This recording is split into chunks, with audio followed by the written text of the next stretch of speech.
Have you ever felt something so deeply, but couldn't find the words to explain it in English? You were sad, but sad wasn't enough. You were happy, but happy felt too small. And in that moment, you stayed silent. Today, that changes. Forever. Okay, before we start today's episode, I want to ask you something personal. Think about the last time something really moved you. Maybe it was a song. Maybe it was a movie scene. Maybe it was a phone call from someone you love. Did you have the English words to describe that feeling? Most people don't, and that's completely okay, because today we are going to fix exactly that. Welcome to the Masu and Fizu Show. I'm Masu, your English guide and conversation partner, and sitting across from me, as always, is the one and only Fizu. Hello, hello, I'm Fizu. And Masu, I need to be honest with you right now. This topic makes me nervous already Why is that? because feelings are complicated. In my language, I know exactly how to explain what I feel. But in English, I always just say, I'm good or I'm fine, even when I'm not fine at all. Oh, Fizu, you just described the struggle of millions of English learners around the world. And trust me, even some native speakers struggle to talk about their feelings clearly. But here's the good news.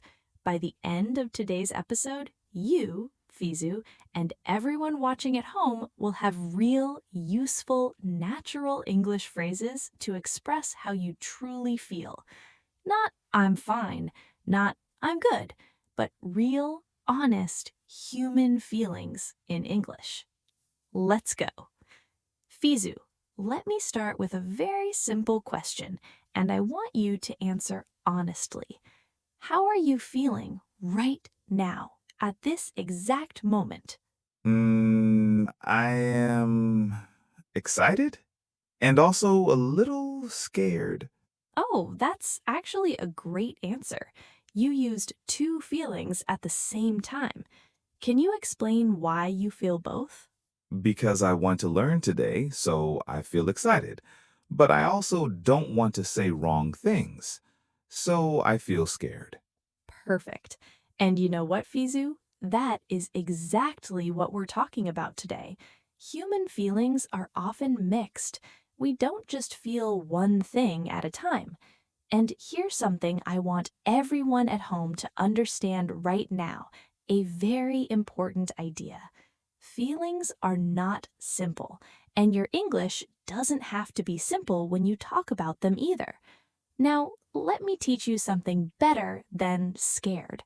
When you feel nervous because something is new or important, native speakers often say, I feel anxious, or I'm a little nervous, or even, I have butterflies in my stomach. Wait. Butterflies in the stomach? What does that mean? I love your reaction. So, butterflies in the stomach is a very common English expression. It means you feel nervous or excited about something. You know that feeling when your stomach feels strange before something important? Oh, yes, like before a job interview. Exactly. Or before you speak English in public, or before a first date. Okay, so I can say, I have butterflies in my stomach before this podcast. Yes, perfect sentence, Fizu. And everyone at home, can you say that phrase right now? I have butterflies in my stomach. Say it out loud. Don't be shy. No one is listening, except us. Now, Fizu, here's a question for you. What's the difference between sad and heartbroken?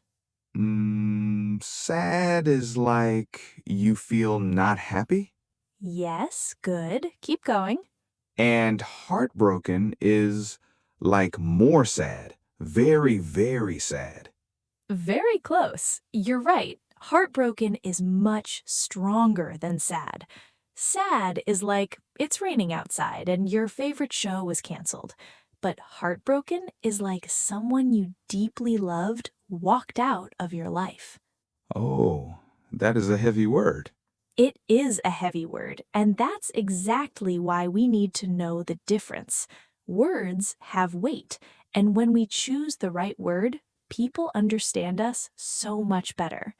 Now, everyone at home, here's a quick challenge. Think of a moment in your life when you were heartbroken. You don't have to share it, but think of it. And now put it in this sentence. I felt heartbroken when blank. Can you complete that sentence? Take 3 seconds. Try it mentally. Fizu, I want to tell you a short story, and I want you to listen carefully. After the story, I'll ask you a question, okay? Okay, I'm ready. All right. Picture this. There's a woman named Sarah. Sarah works very hard at her job. She stays late every evening. She helps her team. She never complains. One day, her manager calls her into the office. Sarah is nervous. She has butterflies in her stomach. She thinks maybe she did something wrong. But then her manager smiles and says, Sarah, we are promoting you. You are now the team leader. Sarah doesn't speak for 5 seconds, and then she starts crying, but not because she is sad. Because she is happy? More than happy, Fizu. She is overwhelmed. Overwhelmed. Yes, overwhelmed. This is one of the most important feelings words in English. It means you are feeling so many emotions at the same time, it's hard to control them.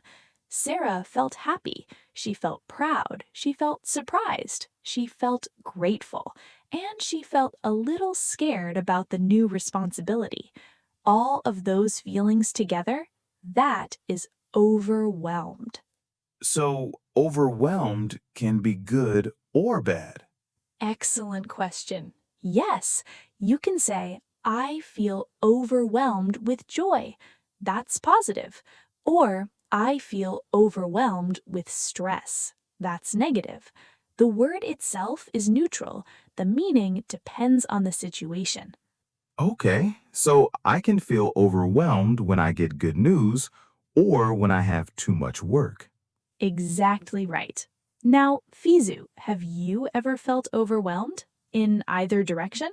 Yes, when I first tried to learn English, I had so many books, so many apps, so many YouTube videos. I felt overwhelmed. Too much information. I didn't know where to start. And that is something every single person watching right now has experienced. Learning English can feel overwhelming, but here's the truth. The solution is not to stop. The solution is to focus on one thing at a time. Like today. Today, we focus on feelings. Just feelings. One topic, deeply. And that is how you truly improve. Now, Fizu, let me ask you something. Have you ever met someone, maybe at work, maybe at school, who was going through something difficult and you didn't know what to say in English? Oh, yes, all the time. My friend was very sad one day, and I wanted to say something nice, but I only knew sorry. So I just said sorry, sorry, and it felt wrong. That happens to so many learners, Fizu. The heart wants to say something meaningful, but the vocabulary isn't there yet, so people go silent. But here's what you can say instead. Let me give you 3 powerful phrases for when someone is going through a hard time. 1. I'm so sorry you're going through this. 2. I'm here for you. 3. That sounds really tough. Those are simple, but they feel so real. That's the beauty of it. Simple words spoken with care are more powerful than complicated sentences said without feeling. I'm here for you. 5 words, but those 5 words can change someone's entire day. Okay, everyone, it's role play time. This is the part where Fizu and I act out real conversations so you can hear natural English in action. And before we begin, I want you to be an active listener. Don't just watch. Listen for the phrases. Notice the vocabulary and think about what you would say. Now, today's first situation is one that not many English learning podcasts talk about, but it's incredibly important. Imagine you are visiting a counselor or therapist for the first time. Maybe you've been feeling stressed or sad or confused, and you need to talk about your feelings. This is very common in English-speaking countries, and knowing how to express yourself in this situation can actually help you in any serious conversation about feelings. Fizu, you are the person visiting the counselor. I will play the counselor. Ready? Ready, but also a little nervous. Hello, please come in and sit down. It's nice to meet you. How are you feeling today? I don't know. A little not okay. That's completely fine. Can you tell me more about what not okay feels like for you right now? I feel tired, but not like sleep tired. More like tired in the heart. That's a really meaningful way to describe it. Some people call that emotional exhaustion. Does that word feel right? Emotional exhaustion. Yes, that is exactly it. I feel emotionally exhausted. Okay, pause here. Everyone, did you hear what just happened? Fizu said tired in the heart, which was beautiful and natural, and then I offered a more precise English phrase, emotional exhaustion. This is how real conversations work. You describe what you feel in your own words, and through conversation, you discover better vocabulary. Back to the role play. Have you felt this way for a long time? Maybe 3 or 4 weeks. I wake up in the morning and I feel heavy, like something is pressing on my chest. I understand. That feeling of heaviness is very common when we carry a lot of emotional weight. Can I ask, is there something specific that triggered these feelings? Triggered? What does triggered mean? Great question, Fizu. Triggered means caused or started. So, is there something that triggered these feelings? Means, is there something that started these feelings? Something that happened? Oh, okay. So I can say my feelings were triggered by a difficult situation at work. Perfect sentence. Back to the role play. Yes, I had a big problem with a friend. We had a big argument, and after that, I felt very lonely. Thank you for sharing that. Feeling lonely after a conflict is very natural. How would you describe your loneliness? Is it like wanting company or more like feeling misunderstood? Both, I think. I want people around me, but also I feel like nobody understands me. That's a very honest answer. Feeling misunderstood can be one of the most painful human experiences. You don't have to carry that alone. Okay, let's pause here. That was actually emotional, Masu. I felt like I was really in that conversation. That's exactly the point. Good conversations, especially about feelings, feel real. They feel human. Now, let's look at the key phrases from that role play. Emotionally exhausted, very tired emotionally. I feel heavy, a feeling of sadness or pressure inside. Triggered by something, caused by something. I feel lonely, feeling alone or disconnected. I feel misunderstood. People don't understand how you feel. Everyone at home, can you use one of these phrases in a sentence right now? Try it. Say it out loud. All right, situation 2. And this one is very different. Instead of talking about your own feelings, now you have to respond to someone else's feelings. This is actually harder for many learners because when someone shares something painful with you, you freeze. You don't know what to say. You just say, "Oh, I'm sorry," and then silence. Today, we break that habit. The situation. Fizu's close friend, let's call him Daniel, just found out that he didn't get the job he really wanted. He worked very hard for it. He was so excited, but today he received a rejection email. Daniel calls Fizu, and Fizu has to comfort him. I will play Daniel. Fizu, you are you. Ready? Ready. But I already feel sad for Daniel, and he's not even real. That means you have empathy, Fizu, which is exactly what we need in this situation. In character, as Daniel, "Hey, Fizu, do you have a minute?" Of course. What happened? "I got the email. They don't want me. I didn't get the job." Oh, no, Daniel. I'm so sorry. "I worked so hard. I prepared everything. The interview went well, I thought, but I guess I wasn't good enough." You are good enough. Don't think like this. "Great try, Fizu. You had the right heart, but let me show you a more natural and empathetic way to say that. Instead of 'don't think like this,' try 'please don't say that. One rejection doesn't define your worth.' Or 'you are more than enough. This just wasn't the right opportunity.'" Oh, those sound much warmer. They do, right? Let's continue.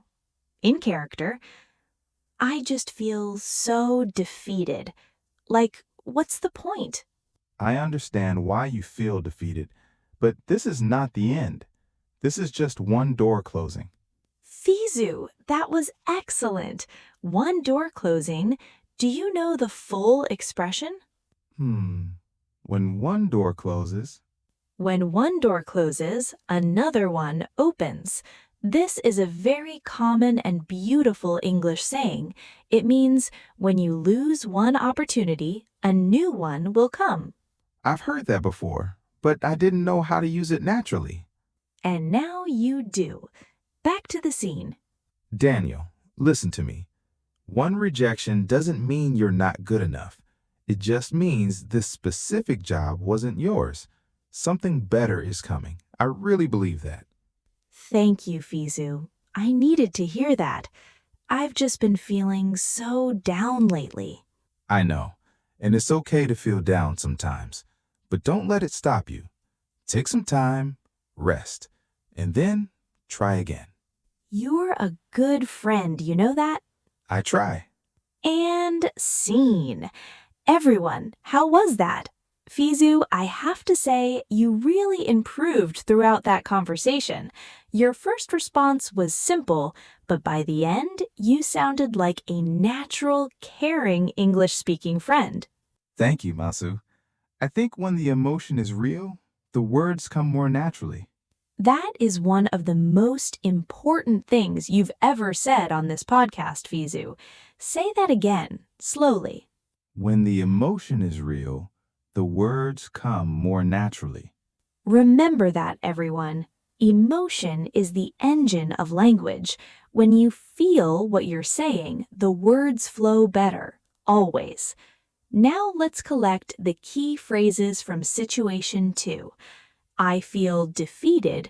You feel like you lost and can't continue. I feel down, feeling sad or low in energy. One rejection doesn't define your worth. One failure doesn't say who you are. When one door closes, another one opens. One ending leads to a new beginning. I needed to hear that. What you said was exactly what I needed. Beautiful, right? Simple phrases, but deeply human. All right, everyone, it's time for our favorite section. Listen and repeat.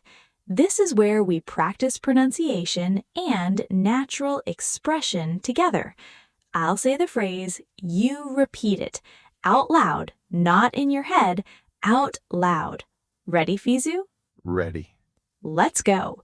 Repeat after me. Phrase 1. I feel overwhelmed right now. I feel overwhelmed right now. Good. Everyone say it. Phrase 2. I'm emotionally exhausted. I'm emotionally exhausted. Notice the rhythm. Emo-shun-ali. 4 syllables. Try again, everyone. Phrase 3. I have butterflies in my stomach. I have butterflies in my stomach. Beautiful. Can you feel the nervousness in that sentence? Phrase 4. I feel completely misunderstood. I feel completely misunderstood. Fizu, say it like you really mean it, like someone truly doesn't understand you. I feel completely misunderstood. Yes, that's it. Everyone put the feeling into the phrase. Phrase 5. I'm here for you no matter what. I'm here for you no matter what. Warm, caring, sincere. Perfect. Phrase 6. When one door closes, another one opens. When one door closes, another one opens. Say it slowly, like you're giving someone hope. When one door closes, another one opens. Absolutely beautiful. Great job, both of you, and everyone at home. Now let's look at 6 important feeling words from today's episode. These are words that go beyond happy and sad. These are the words that make your English sound real and deep. Overwhelmed means feeling too many emotions or too much pressure at the same time. Example, she was overwhelmed with gratitude when her team surprised her with a party. So I can be overwhelmed with good feelings too. Absolutely. Overwhelmed equals too much of any emotion. Anxious means worried or nervous about something that might happen. Example, he felt anxious before presenting his work to the CEO. Is anxious the same as scared? Good question. Not exactly. Scared is usually about something immediate, like a spider, but anxious is more about future uncertainty. You worry about what might happen. Ah, so I'm anxious about my English exam, but I'm scared of the dark. Perfect examples. Heartbroken means deeply sad because of a loss, often someone you love. Example, she was heartbroken when her best friend moved to another country. Can you be heartbroken about something that's not a person? Great thought. Yes, you can be heartbroken about losing an opportunity, a dream, even a pet. He was heartbroken when his favorite football team lost the final. That makes sense. Grateful means feeling thankful, truly thankful for something or someone. Example, I am so grateful for everyone who supports this podcast. Is grateful the same as thankful? Very similar, but grateful often feels deeper and more emotional.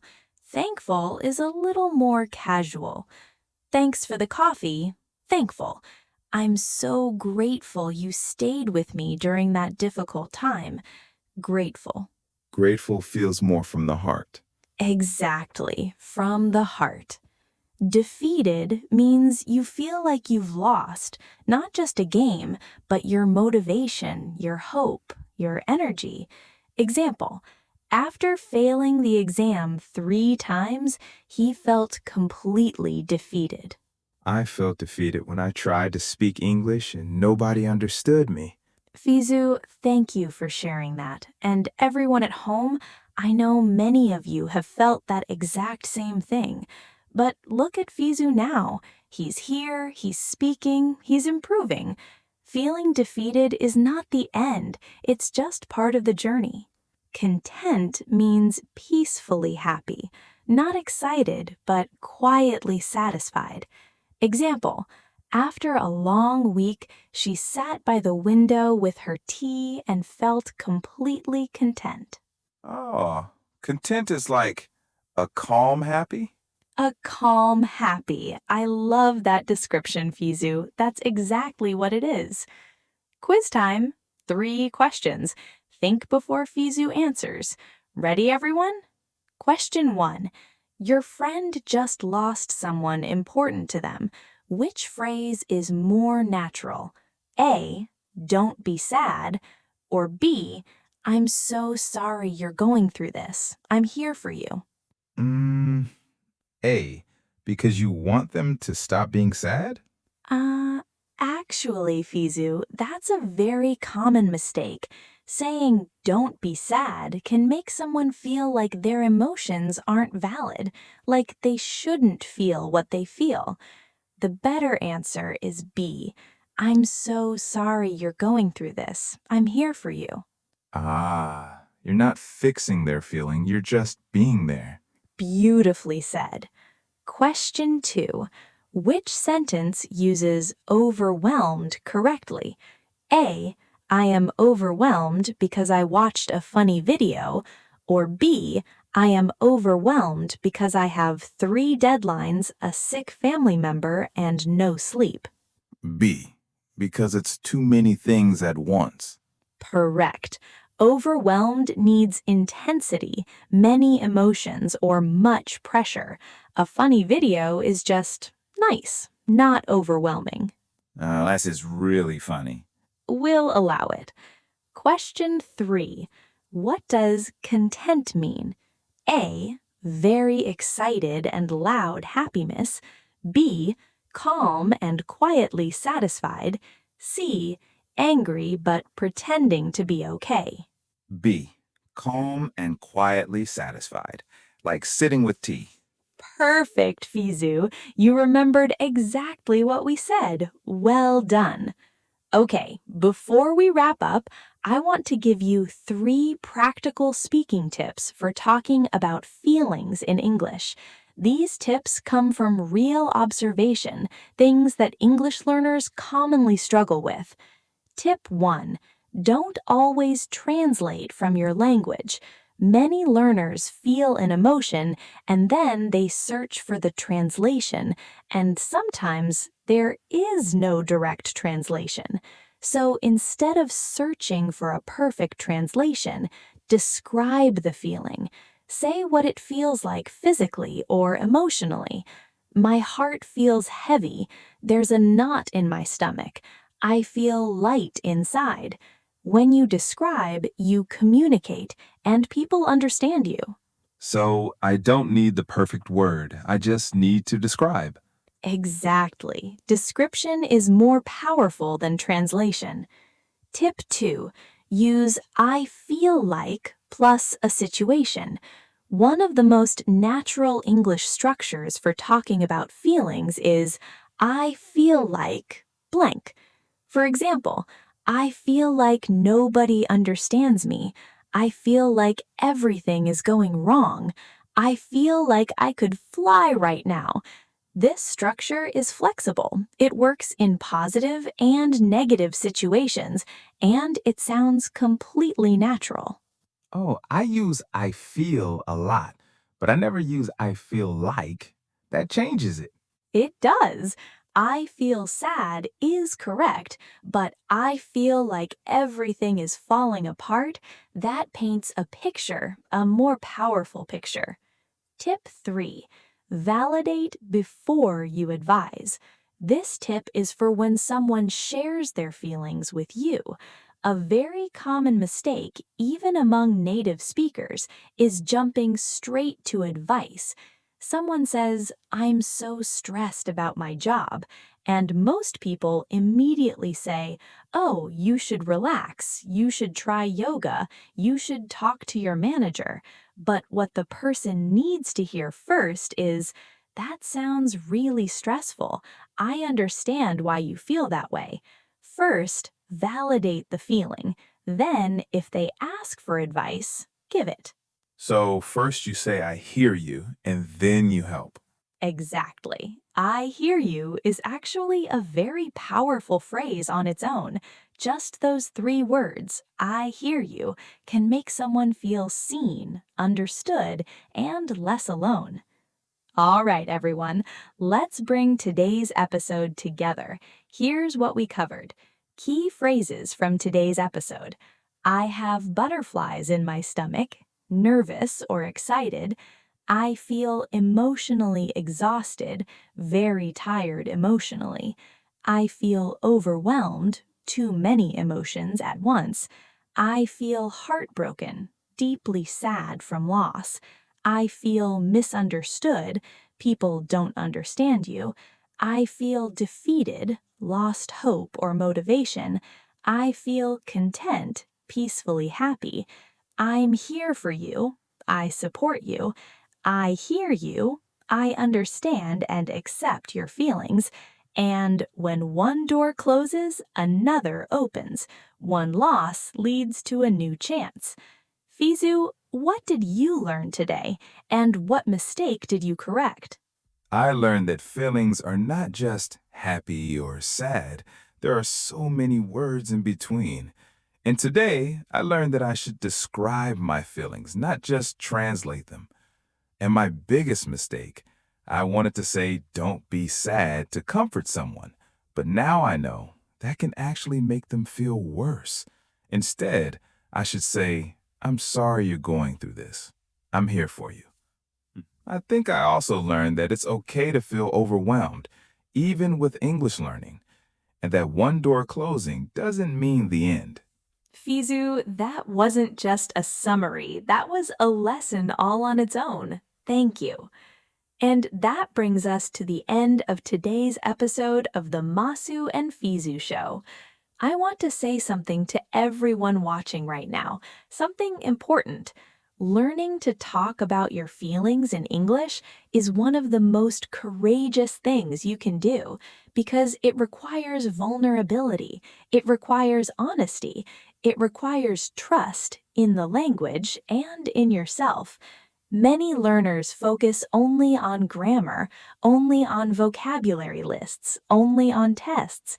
But real English, real communication is about human connection, and you cannot truly connect with someone if you can't talk about how you feel. Today, you took a step toward that connection. One more thing, and please remember this. Don't try to learn 100 phrases today. Learn 3 phrases and use them in real life. Maybe tonight you tell someone, I feel content. Or tomorrow morning, instead of I'm fine, you say, I'm feeling a little anxious today, actually. That small change, that's real progress. And remember, if I can do it, you can do it. I make mistakes, I get confused, but I keep going. And every episode, I get a little bit better. So don't give up. Show up, practice, and feel the English. Don't just memorize it. If today's episode helped you, please hit that like button right now. It genuinely helps us reach more learners around the world. Subscribe to the Masu and Fizu Show so you never miss an episode. And leave us a comment below. Tell us which phrase from today's episode will you use first. Write it down, share it. We read every single comment. If you want to practice more, re-watch this episode. The second time, you'll catch things you missed the first time. That's how listening comprehension works. And come back tomorrow because we'll be here with another fresh episode, another new situation, and more natural English to help you grow. Keep practicing, keep improving, and we'll see you in the next episode of the Masu and Fizu Show. See you soon.